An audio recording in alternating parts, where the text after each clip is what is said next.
بسم اللہ الرحمن الرحیم۔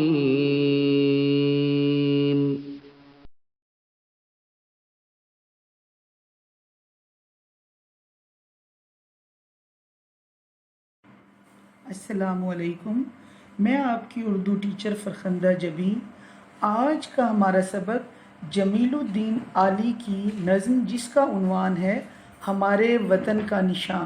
ڈیئر اسٹوڈنٹس، اس نظم میں جمیل الدین عالی نے اپنے وطن کے پرچم اور مسلمانوں کی تاریخ کو بڑی خوبصورتی سے بیان کیا ہے۔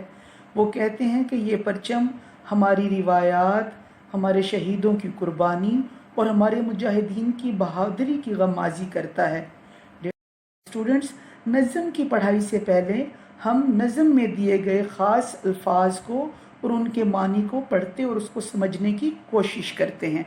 سب سے پہلے دیکھیں، ہمارا لفظ ہے ضوفشاں، روشنی دینے والا، لرزاں، لرزنے والا یا ڈرنے والا، ترساں، خوف زدہ، سرنگوں، سر نیچے کیے ہوئے، تیغ رواں، تیز تلوار، جبیں، ماتھا، منشور، دستور، فروزاں، روشن، تھرانا، ڈر سے کانپنا، کوہ و دمن، پہاڑ اور وادی، ابد، روز قیامت، ہیبت، خوف۔ اسٹوڈنٹس، آئیے اب ہم نظم کے پہلے بند کو پڑھتے ہیں اور اس کا مفہوم سمجھنے کی کوشش کرتے ہیں۔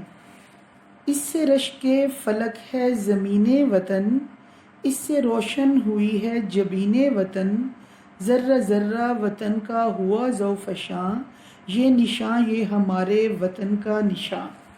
بند نمبر 1 میں جمیل الدین عالی اپنے وطن سے بے پناہ محبت کا اظہار کرتے ہوئے کہہ رہے ہیں کہ ہمارا پرچم ہمارے ملک کی آزادی کی علامت ہے۔ یہ پرچم ایسا ہے جس پر آسمان بھی ناز کرتا ہے، اس کی خوبصورتی کی انتہا نہیں ہے، آسمان بھی خواہش کرتا ہے کہ وہ اس جیسا ہو۔ اس کی وجہ سے ہمارے وطن کی پیشانی روشن ہے۔ میرے وطن کی ایک ایک چیز اس پرچم کی بدولت ہی چمکدار، خوبصورت اور بہت اعلیٰ ہے۔ وہ کہتے ہیں کہ اس کی خوبصورتی کا کوئی ثانی نہیں۔ بند نمبر 2 کی طرف آئیں۔ یہ ہلال آب ہے تیغ خمدار کی، یہ ستارہ چمک بخت بیدار کی، یہ نشاں قوم کی سطوتوں کا نشاں، یہ نشاں یہ ہمارے وطن کا نشاں۔ بند نمبر 2 میں شاعر پرچم کی تعریف کرتے ہوئے کہتے ہیں کہ ہمارے پرچم پر بنا ہوا ہلال یعنی پہلی رات کا چاند ایک مڑی ہوئی تلوار کی چمک کی مانند ہے۔ اس سے ظاہر ہوتا ہے کہ ہم دشمن کا فوری مقابلہ کرنے کے لیے ہر وقت تیار بیٹھے ہیں، اور چاند کے ساتھ بنا ہوا ستارہ اہل وطن کے اچھے نصیب کو ظاہر کرتا ہے۔ ہمارے وطن کا یہ نشان ہماری شان و شوکت کو ظاہر کرتا ہے۔ بند نمبر 3، یہ نشان جس سے لرزاں تھے روم و عجم، یہ نشان جس سے ترساں تھے خاقان و جم، یہ نشان جس سے تھا سرنگوں ایک جہاں، یہ نشان یہ ہمارے وطن کا نشان۔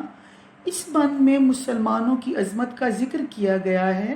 شاعر کے نزدیک مسلمانوں کے رعب اور دبدبے کے سامنے ساری دنیا جھکتی تھی۔ ان سے روم کی عظیم سلطنت کانپتی تھی۔ چین اور ترکستان کے بادشاہ ہوں یا ایران کے بادشاہ، سب ان کی شجاعت سے خوفزدہ تھے۔ ان کے سامنے ساری دنیا جھکتی تھی۔ ہمارے وطن کا پرچم مسلمانوں کی اسی عظمت کو ظاہر کرتا ہے۔ بند نمبر 4 دیکھیں، یہ نشاں اپنی زرعی روایات کا، یہ نشاں غازیوں کی کرامات کا، جن کا جوش مسلسل تھا تیغ رواں، یہ نشاں یہ ہمارے وطن کا نشاں۔ شاعر اپنی عقیدت کا اظہار کرتے ہوئے کہہ رہے ہیں کہ ہمارے وطن کی تاریخ بہت انمول واقعات سے بھری ہوئی ہے۔ ہمارا وطن اور اس کا یہ نشان یعنی ہمارا پرچم ان مجاہدوں کی بہادری کی علامت ہے جنہوں نے قومی جذبے کے تحت دشمن کا مردانہ وار مقابلہ کیا اور ملک کا نام روشن کیا۔